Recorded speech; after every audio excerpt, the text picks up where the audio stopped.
যোৱা দুদিন ধৰি আমাৰ যোগীগোপাৰ ভাটিপাৰাত যি অমানৱীয় উচ্ছেদ প্ৰশাসনে কৰিলে তাৰ পৰিপ্ৰেক্ষিতত আমি আমচুৰ উত্তৰ হামা জিলা সমিতিৰ উদ্যোগত আজি বঙাইগাঁও জিলা আয়ুক্ত কাৰ্যালয়ত আমি ৬ দফীয়া দাবী সম্বলিত এখন স্মাৰকপত্ৰ আমি প্ৰদান কৰিলোঁ। আমি দাবী উত্থাপন কৰিছোঁ যে এই নিৰীহ ভূমিহীন প্ৰকৃত ভাৰতীয় নাগৰিকক প্ৰশাসনৰ দ্বাৰা যি অমানৱীয়ভাৱে উচ্ছেদ কৰিছে তাৰ কাৰণে আমি ধিক্কাৰ জনাইছোঁ আৰু অনতিপলমে এই মানুহখিনিক পুনঃসংস্থাপন দিবলৈ আমি দাবী উত্থাপন কৰিছোঁ।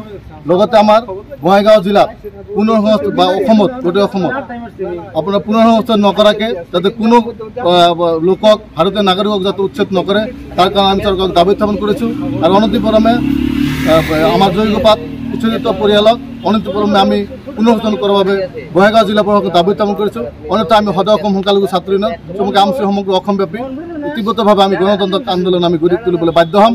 তাৰ পৰা যদি কোনো ধৰণৰ অপ্ৰীতিকৰ ঘটনা সংঘটিত হয় তাৰ কাৰণে সম্পূৰ্ণৰূপে প্ৰশাসন জগৰীয়া হ'ব।